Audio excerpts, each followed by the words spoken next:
నమస్తే, welcome to Suman TV. నేను మీ విష్ణు. ప్రస్తుతంతో పాటు stock market analyst GV Satyanarayana గారు ఉన్నారు. వారితో మాట్లాడి జీవీఎస్ ట్రేడింగ్ అకాడమీ ద్వారా స్టాక్ మార్కెట్స్కి సంబంధించి ఎటువంటి ట్రైనింగ్ ప్రోగ్రామ్స్ అండ్ సర్వీసెస్ అందజేస్తున్నారో వారి మాటల్లోనే అడిగి తెలుసుకుందాం. సార్ నమస్తే. సార్ నమస్తే. సత్యనారాయణ గారు, ఆల్మోస్ట్ 1.5-2 years నుంచి అండ్ సుమన్ టీవీ ద్వారా మీరు ఈ స్టాక్ మార్కెట్స్కి సంబంధించిన ఆ నాలెడ్జ్ని షేర్ చేస్తున్నారు. అండ్ ఇవాళ జీవీఎస్ ట్రేడింగ్ అకాడమీ ద్వారా మన ప్రేక్షకుల ముందు కూడా వస్తున్నారు. మరి అసలు మీరు ఎప్పుడు ఈ ట్రేడింగ్లోకి అడుగు పెట్టారు అండ్ మీ ట్రేడింగ్ ఎక్స్పీరియన్స్ ఏంటో మన ప్రేక్షకులకు చెప్పగలరు? ఓకే, మేము 1990లో స్టార్ట్ చేయడం జరిగింది. ఇక అక్కడి నుంచి నేను ప్రప్రథమంగా అయితే ఫస్ట్ ఇన్వెస్టర్నే. అప్పట్లో ఏదైతే ఐపీఓలు మ్యూచువల్ ఫండ్స్ ఉండేవి అవి అప్లై చేయటం జరిగేది. మాస్టర్ ప్లస్ అని, మాస్టర్ గెయిన్ అని, యూటీఐ వాళ్ళది, యూనిట్ ట్రస్ట్ ఆఫ్ ఇండియా. అక్కడి నుంచి మన ప్రస్థానం మొదలైంది. ఇక తర్వాత ఇక చిన్న చిన్నగా ఇన్వెస్టర్ నుంచి ఇక ట్రైనింగ్ ఇన్స్టిట్యూట్ వరకు రావటం జరిగింది. అయితే మీరు ఎప్పటి నుంచి స్టూడెంట్స్కి ఈ స్టాక్ మార్కెట్స్కి సంబంధించిన ట్రైనింగ్స్ ఇవ్వడం మొదలుపెట్టారు? అసలు ఎప్పుడు కలిగింది మీ ఆలోచన ఇలా ఒక ట్రైనింగ్ అనేది స్టార్ట్ చేద్దాం స్టూడెంట్స్కి? నేను ముందు ఇన్వెస్టర్ని, ప్రైమరీ ఇష్యూలు అప్లై చేసేది. తర్వాత ఎక్కువ సబ్జెక్ట్ కానీ నాలెడ్జ్ కానీ కావాలి అంటే మనకంటూ ఒక ఆఫీస్ ఉండాలి అని మేము ఈ ప్రైమరీ ఇష్యూలు మనకి అప్లికేషన్స్ అవైలబుల్ ఉండకపోయేది, సబ్ బ్రోకర్లకి ఇచ్చేది. ఆ సబ్ బ్రోకర్షిప్ అంటే ఎవరి దగ్గర నుంచో తీసుకోవాలి ఒకళ్ళు, అంటే మెయిన్ మెంబర్లు ఉంటారు, ఎన్ఎస్సి మెంబరు, బిఎస్సి మెంబరు. అప్పట్లో ఎన్ఎస్సి మెంబర్లు ఉండకపోయేది. అప్పుడు రీజనల్ ఎక్స్చేంజెస్ అని హైదరాబాదు, మద్రాసు, ఢిల్లీ, అహ్మదాబాదు ఇవి రీజనల్ ఎక్స్చేంజెస్ ఉండేది. హైదరాబాద్ స్టాక్ ఎక్స్చేంజ్ మెంబర్లు ఉండేది. ఈ మెంబర్ల దగ్గర మనము ఒక ఎన్రోల్ చేసుకోవాలి సబ్ బ్రోకర్గా. చేసుకుంటే వాళ్ళు ఏం చేసేది, ఎప్పుడు ఏవి ఉన్నా కానీ అప్లికేషన్స్ మనకి పంపించడం జరిగేది. మేమేం చేసేది, అప్లై మనం చేస్తూ ఉంటాం. కాబట్టి మనకంటూ ఒక ఆఫీస్ ఉంటే మన మాదిరి ఎవరైతే ఇన్వెస్టర్లు ఉన్నారో వాళ్ళందరికీ సర్వీస్ చేసినట్టు ఉంటుంది. ఎప్పుడైనా కానీ అంటే సబ్ బ్రోకర్గా ఉంటే ఇన్ఫర్మేషన్ ఎక్కువ ఉంటుంది. అంటే ఆఫర్స్ కానీ ఇన్ఫర్మేషన్, ఇన్వెస్టర్గా అంటే మనం ఒక్కడమే ఉంటాం. సబ్ బ్రోకర్గా ఉంటే ఏమైందంటే బ్రోకర్ దగ్గర నుంచి మనకి ఏదైతే ఇన్ఫర్మేషన్ ఉంటుందనే ఉద్దేశంతో మేము ఆఫీస్ కూడా ఓపెన్ చేయడం జరిగింది. తర్వాత ఈ ఐపీఓలు అప్లై చేయించటం, మనము అప్లై చేయటం, ఇవన్నీ కూడా అప్పట్లో జరిగేది అన్నమాట. అయితే మీ దగ్గర ట్రైనింగ్ తీసుకోవాలి అంటే అసలు ఆ ట్రైనింగ్ ప్రాసెస్ అనేది ఏ విధంగా ఉంటుంది, కోర్స్ కంటెంట్ అనేది ఏ విధంగా ఉంటుంది అంటారు? ఓకే, ఇప్పుడు జనరల్గా ఏం జరిగిందంటే ఇలా జరిగిన తర్వాత 2008లో రిలయన్స్ పవర్ ఇష్యూ రావటం జరిగింది. అప్పుడు రిలయన్స్ వాళ్ళు నన్ను అంటే అప్పట్లో ఇది ఆన్లైన్ కూడా అప్పుడే అనమాట. రిలయన్స్ వాళ్ళది కూడా బ్రోకింగ్ ఫర్మ్ తోటి, మినిమం బ్రోకరేజ్ తోటి బాగా అడ్వర్టైజ్మెంట్ చేయటం జరిగింది. వాళ్ళు నాకు ఇస్తే ఎగ్జిబిషన్లో కూడా మేము ఒక స్టాల్ ఓపెన్ చేయడం జరిగింది 2008లో. ఎగ్జిబిషన్లో స్టాల్ ఎప్పుడైతే ఓపెన్ చేసినామో కరెక్ట్గా Reliance power open, market collapse. ఇక కథం. అప్పుడు అనిపించింది ఈ షేర్ మార్కెట్ అనేది కూడా ఎప్పటికప్పుడు అవేర్నెస్ లేకుండా దిగితే మాత్రం పోతుంది అనే ఉద్దేశంతో నా మాదిరి చాలామంది ఇన్వెస్టర్లు మోసపోకుండా ఉండాలి అంటే దాని గురించి ఇన్ఫర్మేషన్ ఎప్పటికప్పుడు తెలుసుకోవాలి. ఇన్వెస్టర్గా అయితే తెలియదు. ఎందుకంటే నేను సబ్ బ్రోకర్గా ఉంటే ఎక్కువ ఇన్ఫర్మేషన్ వస్తుంది అనే ఉద్దేశంతో మేము ట్రైనింగ్ క్లాసులు కండక్ట్ చేయడం జరిగింది 2008. అప్పటి నుంచే జనవరి నుంచి ఏదైతే అంటే మనము ఏదైతే ఎక్స్పీరియన్స్ ఉందో, అంటే ఉదాహరణకి ఐపీఓలో ఎలా ఉంటుంది, ఐపీఓలో ప్రీమియం కలెక్ట్ చేసినాక లిస్టింగ్ తర్వాత ఎలా ఉంటుంది, సెకండరీ మార్కెట్ ఎలా ఉంటుంది, బోనస్ అని కంపెనీలు ఏం చేస్తాయి, రైట్స్ అని ఏం చేస్తాయి, ఇలా ఏమేమి జరుగుతాయి మార్కెట్లో అవన్నీ మనము మా స్టూడెంట్స్కి ఎక్స్ప్లెయిన్ చేయాలి. అయితే వాళ్ళకి తెలవటం వల్ల ఏమవుతుందంటే మార్కెట్ మెలకువలు తెలుస్తాయి, మార్కెట్ మంచి చెడు తెలుస్తుంది. మార్కెట్లో మోసపోకుండా ఉండటానికి ఒక విధంగా ఇది బిజినెసే.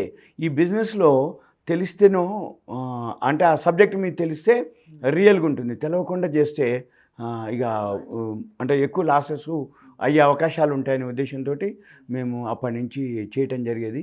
కాకపోతే అప్పట్లో ఎక్కువ ఉండకపోయేది, 4-5 అట్లా ఉండేది. మళ్ళీ వాళ్ళకి ఒకసారి కాదు, ఇది ఈజీగా వచ్చేది కాదు. ఈ టర్మినాలజీ ఇవేదైతే వర్డ్స్ ఉంటాయో ఇవి ఎప్పుడు వినని పదాలు, ఎప్పుడు తెలవని పదాలు, అవి తెలుసుకోవటానికి మళ్ళీ మేము హార్డ్ కాపీలు మళ్ళీ 1కి 2 సార్లు 3 సార్లు 4 సార్లు కూడా వాళ్ళకి ఎక్స్ప్లెయిన్ చేయడం జరిగేది. ఒకసారి చెప్పినాక మీరు అన్నట్టు ఏజ్ ఫ్యాక్ట్ ఉంటుంది, ఎడ్యుకేషన్ ఫ్యాక్ట్ ఉంటుంది, ఆర్ట్స్ వాళ్ళు ఉంటారు, సైన్స్ వాళ్ళు ఉంటారు, కామర్స్ వాళ్ళు ఉంటారు. కామర్స్ వాళ్ళు అయితే కొంచెం తొందరగా వచ్చేస్తుంది ప్రాఫిట్ అండ్ లాస్ బ్యాలెన్స్ షీట్లు. మిగతా వాళ్ళకి సైన్స్ వాళ్ళకి ఆర్ట్స్ వాళ్ళకి అవి తొందరగా ఎక్కవు. అందుకని మళ్ళీ మేము సెకండ్ టైం రండి, థర్డ్ టైం రండి అని చెప్పడం జరిగేది. అయితే కంటెంట్ పరంగా అసలు ఎటువంటి కంటెంట్ని మీరు మీ స్టూడెంట్స్కి ఎక్స్ప్లెయిన్ చేయడం జరుగుతుంది ఈ ట్రైనింగ్ క్లాసెస్లో? దీంట్లో 5 స్టేజెస్ ఉంటాయి. First basics fundamentals. మనం స్కూల్కి పంపిస్తే nursery, LKG, UKG, first class ఎట్లానో దీంట్లో కూడా basics fundamentals, company profit and లాస్లు, బ్యాలెన్స్ షీట్లు అవన్నీ ఫండమెంటల్స్. అంటే పీఈలని, ఇండస్ట్రియల్ పీఈ అని, company debt, pledge, bonus, rights, splitting, company face value, A group, B group, ఇట్లా ఇవన్నీ ఫండమెంటల్స్ కిందకి వస్తాయి. ఒక 75 దాకా ఉంటాయి. మళ్ళీ టెక్నికల్స్ ఉంటాయి. అవి 1000+ ఇండికేటర్స్ ఉంటాయి. అంటే ఏంటి, ఎంటర్ ఎక్కడ అవ్వాలి, ఎగ్జిట్ ఎక్కడ అవ్వాలి అని చెప్పేది టెక్నికల్స్. మళ్ళీ న్యూస్ ఉంటుంది. న్యూస్ రేపు పేపర్లో పడే న్యూస్ ఈరోజే మనం తెలుసుకోవాలి. ఆ న్యూస్ ఎలా గ్యాదర్ చేయాలి. మ్యాగజైన్లు ఉంటాయి, వెబ్సైట్లు ఉంటాయి, ఛానల్స్ ఉంటాయి. ఇవన్నీ ఒక వర్షన్. ఇవన్నీ బేసిక్స్ కిందకే వస్తాయి. Basics, fundamentals. మనము జనరల్గా వారంలో 2 రోజులు థియరీ చెప్తాం. సాటర్డే, సండే థియరీ చెప్తాం. మళ్ళీ నెక్స్ట్ మండే టు ఫ్రైడే వరకు లైవ్ మార్కెట్లో చూపించడం జరుగుతుంది. లైవ్ మార్కెట్ అంటే ఏంటంటే థియరీ ఏదైతే తెలుసుకున్నామో, అంటే ఒక కంపెనీ మంచిదని ఎలా గుర్తుపట్టాలి, బాగలేదు అనే దానికి ఏం చూస్తే అది బాగలేదని తెలవాలి. తెలిసిన తర్వాత మళ్ళీ నెక్స్ట్ వీక్ లైవ్లో మనం నేర్చుకుంది ఏ విధంగా ఉంటుంది, ఎలా ఉంటుంది, ఆ స్క్రిప్ట్లో ఈ మూమెంట్స్ ఎలా ఉంటున్నాయి, అదంతా కూడా మళ్ళీ మనము నేర్పడం జరుగుతుంది. మళ్ళీ సెకండ్ స్టేజ్ ఏంటంటే F&O ఉంటుంది, features and options. Features and ఆప్షన్స్లో ఏముంటాయి అవన్నీ, అంటే హెడ్జింగ్ అని, call option, put option, call writing, put writing, open interest అని, తర్వాత ఆప్షన్స్ ఏవైతే అంటే బ్యాన్ అని, ఇవన్నీ అంటే ఇండెసెస్ అని, స్క్రిప్ట్స్ అని, ఇవన్నీ ఏవైతే ఉన్నాయో అది F&O కొంచెం అడ్వాన్స్ కోర్స్. అది కంటెంట్ తక్కువనే ఉంటుంది కానీ ఈజీగా ఎక్కేది కాదు. అర్థమైనట్టు ఉంటుంది కానీ అర్థం కాదు, తెలిసినట్టు ఉంటుంది కానీ తెలియదు. అది సెకండ్ కోర్సు. నెక్స్ట్ వచ్చి కమోడిటీస్ ఉంటాయి. అంటే gold, silver, crude oil, natural gas, aluminium, zinc, lead, nickel, ఏవైతే బ్రాసు, ఇవన్నీ ఏవైతే ఉన్నాయో అవి కమోడిటీస్ కిందకి వస్తాయి. అంటే దీనికంటే కొంచెం బేసిక్ ఫండమెంటల్ నర్సరీ అనుకుంటే F&O, నెక్స్ట్ కమోడిటీస్. మళ్ళీ అగ్రికల్చర్ కమోడిటీస్ ఉంటాయి. అగ్రికల్చర్ కమోడిటీస్ అంటే చనా, మిర్చి, యాలకులు, ధనియాలు, పసుపు, పత్తి, గోధుమలు, ఆలుగడ్డలు ఏవైతే ఉన్నాయో అవి అగ్రికల్చర్ కమోడిటీస్. అది ఫోర్త్ వన్. ఇక నెక్స్ట్ వచ్చి డాలరు, యూరో, పౌండ్, ఎన్లు, కరెన్సీ ఉంటుంది. అంటే ఇవన్నీ కనుక మనము నేర్చుకోగలిగితే మార్కెట్ మీద ఒక పట్టు వస్తుంది. అయితే మేము అన్నీ నేర్పుతాము. అయితే దీంట్లో సెపరేట్ స్ప్లిట్ చేయడం జరుగుతుంది. వీక్లీ చెప్పడం జరుగుతుంది.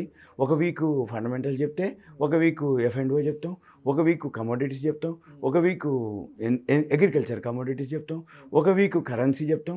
అంటే నెలలో 4-5 బ్యాచీలు అంటే విడివిడిగా స్ప్లిట్ చేసి ఎవరికి ఏది అవసరం ఏది అనేది మీకు ఎక్స్ప్లెయిన్ చేయడం జరుగుతుంది. అంటే హవర్స్ పరంగా ఎన్ని అవర్స్ ఆఫ్ ట్రైనింగ్ ఉంటుంది? ఓవరాల్గా అయితే 60 అవర్స్ ఓన్లీ థియరీకే. మళ్ళీ లైవ్కి వచ్చేటప్పటికి వాళ్ళ ఇష్టం. అంటే జనరల్గా ఏంటిది అంటే మన మామూలు మార్కెట్ వచ్చి 9 o'clock ప్రీ ఓపెన్ మార్కెట్ అవుతుంది, 9:15కి రియల్ మార్కెట్ 3:30 దాకా ఉంటుంది.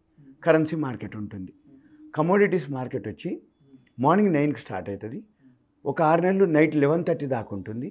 ఒక 6 నెలలు నైట్ 11:55 దాకా ఉంటుంది. అగ్రికల్చర్ కమోడిటీస్ వచ్చి ఓన్లీ ఇండియా వరకే పరిమితం. అది 5 o'clock క్లోజ్ అవుతుంది. మళ్ళీ కరెన్సీ కూడా మన ఇండియన్ టైమింగ్స్ ఉంటాయి. అంటే మన Indian world currency 24 hours running ఉంటుంది. అయితే ఈ టైమింగ్స్ని బట్టి మనము ఈక్విటీ చేస్తారా, F&O చేస్తారా, కరెన్సీ చేస్తారా, కమోడిటీస్ చేస్తారా, కరెన్సీ చేస్తావా, 24 hours మార్నింగ్ 9 నుంచి మొదలు పెడితే నైట్ 11:30 వరకు ఒక 6 months, నైట్ 11:55 వరకు ఒక 6 నెలలు. అయితే ఇవన్నీ చేయాలి అంటే హోంవర్క్ చేయాలి, మార్కెట్ ఎలా ఓపెన్ అవ్వబోతుందో గెస్ చేయాలి. ఇవన్నీ మనము మా ఆఫీస్లో కూర్చోబెట్టి దిద్ద పెట్టిస్తాం. దిద్ద పెట్టడం అంటే ఈ వెబ్సైట్లోకి వెళ్ళాలి, ఈ ఛానల్కి వెళ్ళాలి, ఈ న్యూస్ చూడాలి. కమోడిటీస్ న్యూస్ వేరే ఉంటాయి, ఫండమెంటల్ న్యూస్ వేరే ఉంటాయి, టెక్నికల్ న్యూస్ వేరే ఉంటాయి, కరెన్సీ న్యూస్ వేరే ఉంటాయి, అగ్రికల్చర్ న్యూస్ వేరే ఉంటాయి. ఇవన్నీ మనము చూస్తూ ప్రాక్టీస్ చేయాలి. అయితే అసలు ఒక్కొక్క బ్యాచ్కి మీరు ఎంతమంది స్టూడెంట్స్ని తీసుకుంటారు? 5 to 10 మెంబర్సే ఉంటారు, ఎక్కువ ఉండరు. బ్యాచ్ అంటే ఏదో గుంపుగా కూర్చోబెట్టి చెప్పడం ఉండదు. ఎందుకంటే ఇది హోమ్ ట్యూషన్ మాదిరే ఉంటుంది, స్కూల్ మాదిరి ఉండదు. హోమ్ ట్యూషన్ అంటే ఏంది, ఒక్కొక్క పర్సన్కి ఇండివిజువల్గా ఎక్స్ప్లెయిన్ చేయాల్సి ఉంటుంది. ఇప్పుడు థియరీ బాగానే ఉంటాడు, లైవ్లోకి వచ్చేటప్పటికి ప్రాపర్గా ఆ ల్యాప్టాప్ని యూజ్ చేయటం రాకపోవచ్చు. రెండోది, ఆ వెబ్సైట్లు ఏవైతే ఉన్నాయో ఓపెన్ కావు, అంటే డౌన్లోడ్ చేసుకోవాలి. కొన్ని వెబ్సైట్లు ఉంటాయి, రిజిస్ట్రేషన్ చేసుకొని లాగిన్ అవ్వాలి. ఇటువంటివన్నీ వాళ్ళకి తెలియదు. అవన్నీ మేము కూర్చోబెట్టి ముందు ఈ వెబ్సైట్కి వెళ్తే రిజిస్ట్రేషన్ చేసుకోవాలి, లాగిన్ అవ్వాలి, అప్పుడే ఇది ఓపెన్ అవుతుంది, లేదు డౌన్లోడ్ చేసుకోవాలి. కొన్ని పెయిడ్ ఉంటాయి, నామినల్ అమౌంట్ ఉంటుంది. అంటే మీకు స్కానర్లని స్క్రీనర్లు ఉంటాయి. అంటే ఒక కంపెనీ మంచిదని నీకు తెలిసినా రోజు ఒక 5,000 కంపెనీలు, 4,000, 5,000, 3,000 అట్లా ఎన్ఎస్సీలో కొన్ని, బీఎస్సీలో ఎక్కువ ట్రేడ్ అవుతాయి. మరి ఇన్ని ట్రేడ్ అయితే మీరు మాన్యువల్గా కూర్చొని వెబ్సైట్లు చెక్ చేసుకుంటూ రాసుకుంటే మార్కెట్ అవర్స్ అయిపోతుంది. కాబట్టి మన దగ్గర స్కానర్లు ఉంటాయి, స్క్రీనర్లు ఉంటాయి.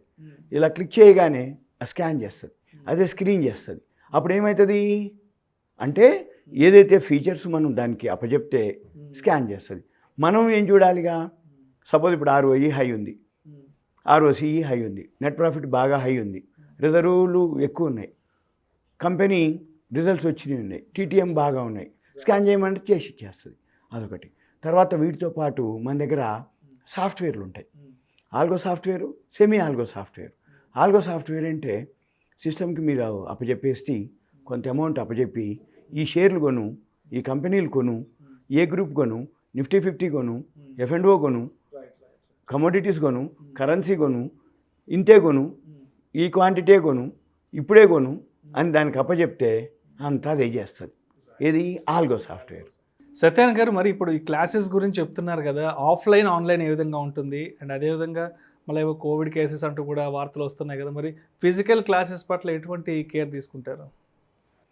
మీరు అన్నట్టు ఆఫ్లైను, ఆన్లైన్. ఆఫ్లైన్లో అయితే చాలా దూరంగా ఉంటుంది, అందుకని మేము 5 to 10 మెంబర్స్ని తీసుకోవడం జరుగుతుంది.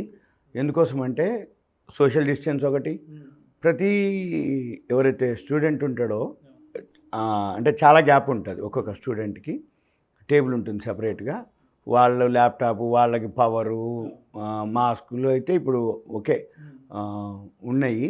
కాకపోతే సోషల్ డిస్టెన్స్ ఎక్కువ ఉంటుంది, చాలా దూరంలో ఉంటారు కాబట్టి ఇబ్బంది లేదు. ఒకటి ఆఫ్లైన్. మాది మియాపూర్ మెట్రో స్టేషన్ ఎదురుగానే ఉంటుంది ఆఫీసు. మియాపూర్ మెట్రో దిగితే కలవరి కమాన్ ఉంటుంది ఒకటి, అది ఎంటర్ కాగానే కనపడుతుంటుంది మా ఆఫీస్ కూడా. దిగి ఇట్లా రింగ్ ఇచ్చేస్తే ఇది కనపడుతుంది అంటే మా ఆఫీస్కి వచ్చేయచ్చు ఆఫ్లైన్కి. అయితే ఆన్లైన్ కూడా ఉంటుంది. ఆన్లైన్ ఎవరికి అంటే వేరే కంట్రీస్లో ఉన్న వాళ్ళకి కానీ, వేరే వైజాగ్ అంటే లాంగ్ స్టేట్స్లో, వేరే డిస్ట్రిక్ట్లో, అంటే వాళ్ళకి వీలు కానీ రావటానికి, లేకపోతే హౌస్ వైఫ్లు, లేకపోతే రిటైర్డ్ పీపుల్, వాళ్ళకి మేమేం చేస్తామంటే ఆన్లైన్లో అయితే అది 1 month ఉంటుంది, డైలీ 1 hour ఉంటుంది ఆన్లైను. 1 hour 15 minutes ఉంటుంది డైలీ. అలా 1 month ఉంటుంది. అయితే సాటర్డే సండేలు ఉండవు వాళ్ళకి, ఆన్లైన్ వాళ్ళకి. వీళ్ళకి కూడా ఉండవు. ఆఫ్లైన్లోనో సాటర్డే సండే థియరీ ఉంటుంది, ఆన్లైన్లోనో సాటర్డే సండే కాకుండా మండే టు ఫ్రైడే మొత్తం ఆన్లైన్లో డైలీ 1 hour 15 minutes ఉంటుంది. అది ఎర్లీ మార్నింగే ఉంటుంది, 6 గంటలకే స్టార్ట్ అవుతుంది. 5:30కి 5:40కి మేము జూమ్ లింక్ ఇచ్చేస్తాం. జూమ్ లింక్ ఇవ్వగానే లింక్ వస్తుంది, ఏ రోజుకి ఆ రోజు లింక్ వస్తుంది. ఆ లింక్ ఓపెన్ చేయగానే నేను కనబడతా, వాళ్ళు నాకు కనబడతారు. 6 గంటల నుంచి 7 గంటల వరకు క్లాస్ నడుస్తుంది. 7 నుంచి 7:15 లోపల వాళ్ళ క్వశ్చన్ అనుకోండి, డౌట్స్ అనుకోండి, ఆ రోజు జరిగిన క్లాస్కి సంబంధించిన డౌట్స్, ఇంకొకటి ఆ రోజు ఎలా ఓపెన్ అవ్వబోతుంది మార్కెట్, వాళ్ళకే మేము ఎక్స్ప్లెయిన్ చేయటం, వాళ్ళని అడగటం, వాళ్ళు చెప్పటం జరుగుతుంది. ఏది ఈ గంటంబావులో. మళ్ళీ ఏ బ్యాచ్కి ఆ బ్యాచ్ వాళ్ళని సెపరేట్ చేయడం జరుగుతుంది. మళ్ళీ గెట్ టుగెదర్లు పెట్టడం జరుగుతుంది. గెట్ టుగెదర్లు అంటే ఇప్పుడు హైదరాబాద్ లోకల్ ఉంటారు, ఆన్లైన్ తీసుకుంటారు, కానీ పర్సనల్ కలవాలంటారు. అప్పుడు మనం ఏం చేస్తామంటే మా ఆఫీస్ ఉంటుంది, మీరు మామూలుగా వచ్చేస్తే గెట్ టుగెదర్ మాదిరి ఉంటుంది. అప్పుడప్పుడు గెట్ టుగెదర్ అంటే వాళ్ళ బ్యాచ్ వరకు కలవాలనుకుంటారు. వాళ్ళ బ్యాచ్ వరకు మేము ఒక మెసేజ్ పెట్టేసి మా ఆఫీస్కి వచ్చేయండి అంటాం. ఇంకా మామూలుగా స్నాక్స్ అనుకోండి, లంచ్ టైం అయితే లంచ్ అరేంజ్ చేయటం జరుగుతుంది. ఇది జనరల్గా జరిగేటటువంటి ప్రాసెస్ అనమాట. అయితే ఎక్కువ శాతం అవకాశం ఉన్నంత వరకు ఆఫ్లైన్ మేము ఎంకరేజ్ చేయడం జరుగుతుంది. ఎందుకంటే ఆఫ్లైన్ అయితే ఎదురుగా ఉంటుంది, బోర్డు ఉంటుంది, ప్రొజెక్టర్ ఉంటుంది, సిస్టమ్ ఉంటుంది. వాళ్ళ డౌట్స్ ఏవైతే ఉన్నాయో నాకు కనపడుతుంటుంది. లైవ్లో వింటుర్రా వినట్లేదా ఏం చేస్తుందంటే. ఆన్లైన్లో ఏమవుతుందంటే ప్లస్ పాయింట్లు ఏదైతే కొన్ని ఉన్నాయో మైనస్ పాయింట్లు మేము ఎక్స్పీరియన్స్ చేసినాం. ఆన్ చేస్తాడు అంతా, అంటే ఆయన వింటుండో తెలియదు, ఏం చేస్తుండో తెలియదు. ఒక ఫోటో ఉంటుంది, ఇక ఆన్లైన్ నడుస్తుంటుంది. ఇంట్లో డిస్టర్బెన్సెస్ ఉంటాయి, డిస్టర్బెన్స్ ఉంటుంది, సౌండ్లు వస్తుంటాయి. కరెక్ట్. అవి వాటితో పాటు అన్నీ అయిపోయినాక, సార్ నేను ఫోన్ వచ్చింది బయటికి పోయినా, లేకపోతే నేను అదే వినలేదు సార్, అవైలబుల్ కాలేకపోయింది సార్ నేను అంటే, మరి ఆన్లైన్లో ఉన్నావు కదబ్బా అంటే, కాదు సార్ జరిగింది అని చెప్పడు. ఇక అంటే ఇక వింటడానికి ఉంటాం కానీ తర్వాత వచ్చి మళ్ళీ అంటాడు. అంటే ఎందుకు చెప్తున్నా అంటే సాఫ్ట్వేర్ పిల్లలు ఉండనుకోండి, సిస్టమ్ పర్ఫెక్ట్గా ఉండి ఆన్లైన్లో రెండు సైమల్టేనియస్గా ఓపెన్ చేస్తుంటారు, వింటుంటారు, రాసుకుంటుంటారు. కొంతమంది ఏమవుతుందంటే వింటేనో రాసుకోలేరు, రాసుకుంటే వినలేరు. అట్లాంటివి మేము ఆన్లైన్ కొంచెం చెప్తాం ముందే, ఏజ్ని బట్టి బాబు మీకు ఆన్లైన్ వద్దు, సూటబుల్ రైట్. అప్పుడు కొంతమంది ఇప్పుడు మీరు అన్నట్టు అంటే మాకు మెల్బోర్న్ ఉన్నారు, ఆస్ట్రేలియా ఉన్నారు, కొంచెం అక్కడ దుబాయ్ ఉన్నారు. వాళ్ళు ఏం చేస్తారంటే ఆ నుంచి రావడం కాని పని. ఈ గంట కోసానికి ఏముందబ్బా సార్ మీరు ఏదో చెప్తారు, మళ్ళీ కావాలంటే ఇంకొంచెం ఫీజు ఇస్తే కానీ మళ్ళీ నేను నెక్స్ట్ బ్యాచ్లో మళ్ళీ కూర్చుంటా అంటాడు. ఓకే అని అంటూ మీరు అన్నట్టు అది మాత్రం ఆన్లైన్లో కొన్ని ప్లస్ పాయింట్లు ఎక్కువ ఉంటాయి. ఎందుకంటే ఎక్కడో ఉన్న వాళ్ళకి ఉపయోగం. ఆఫ్లైన్ ఏంటంటే ఎదురుగా ఉంటుంది, 1-2 సార్లు రాపించడం జరుగుతుంది, తరువు అయ్యేంతవరకు మనతో పాటు ఉంటారు. అది జనరల్గా జరుగుతున్నటువంటిది. కానీ సోషల్ డిస్టెన్స్ ఉంటుంది. వాళ్ళకి మేము అన్ని ఇస్తాం. అంటే లంచ్ అనుకోండి, ఫెసిలిటీసు, మళ్ళీ నాన్ లోకల్ వాళ్ళకి కూడా ఇస్తాము ఫెసిలిటీస్. అంటే నాన్ లోకల్ వాళ్ళు ఉండటానికి అకామిడేషన్ అనుకోండి, వాళ్ళకి కావాల్సిన, వాళ్ళకి తెలియదు హైదరాబాదు, మేము వస్తామండి అంటారా, ఓకే మేము అవన్నీ ఫెసిలిటీస్ ఏవైతే ఉన్నాయో మేము అరేంజ్ చేస్తాంలేండి అని చెప్తాం. అయితే అది వాళ్ళు 1 వీక్ ఉంటారా, 1 మంత్ ఉంటారా, మేము ముందే మాట్లాడి చేయటం జరుగుతుంది. వాళ్ళకి డేటు టైము ఫిక్స్ చేయటం జరుగుతుంది. ఇవి మాకు అబ్బాయి ఉంటాడు, వాడు చూసుకుంటాడు అన్నమాట ఇట్లాంటివన్నీ.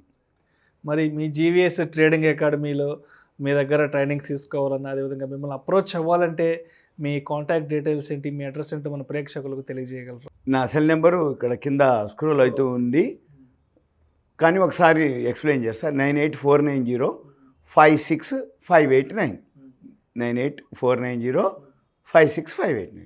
అదేవిధంగా మీ టెలిగ్రామ్ ఛానల్? ఆ Telegram channel shares knowledge HYD అని ఉంది. టెలిగ్రామ్ ఛానల్ ఉంది, యూట్యూబ్ ఉంది, ప్లస్ నాకు వెబ్సైట్ ఉంది, మీరు అన్నట్టు మెయిల్ ఐడి ఉంది, వాట్సాప్ మెసేజ్ ఓకే, ఇక మెయిల్ ఐడి ఓకే. మిమ్మల్ని మీ ఆఫీస్కి వచ్చి కలవాలంటే హైదరాబాద్లో మీ ఆఫీస్ అడ్రస్ ఎక్కడ, ఇంటి లొకేషన్ చెప్పగలరు? మియాపూర్ మెట్రో స్టేషన్ ఉంటుంది, సర్వీస్ రోడ్ దిగాలి, ఒక ఫర్లాంగ్ నడిస్తే కనపడిపోతుంది. కల్వరి టెంపుల్ రోడ్ ఉంటుంది, Miyapur metro station, service road, Calvary temple road, ఒక ఫర్లాంగ్ వస్తే మా ఆఫీస్ కనపడిపోతుంది. ఫోన్ చేస్తే లొకేషన్ మేము షేర్ చేస్తాం, సింపుల్గా కనపడిపోతుంటుంది అంతే, ఏం లేదు, కొంచెం ఒక ఫర్లాంగ్ మియాపూర్ మెట్రో స్టేషన్ నుంచి. Thank you sir, thank you so much. GVS trading academy ద్వారా స్టాక్ మార్కెట్స్కి సంబంధించి మీరు ఎటువంటి ట్రైనింగ్ ప్రోగ్రామ్స్ అండ్ సర్వీసెస్ అందజేస్తున్నారో మన ప్రేక్షకులకు తెలియజేస్తారు. Thank you so much sir. Thank you.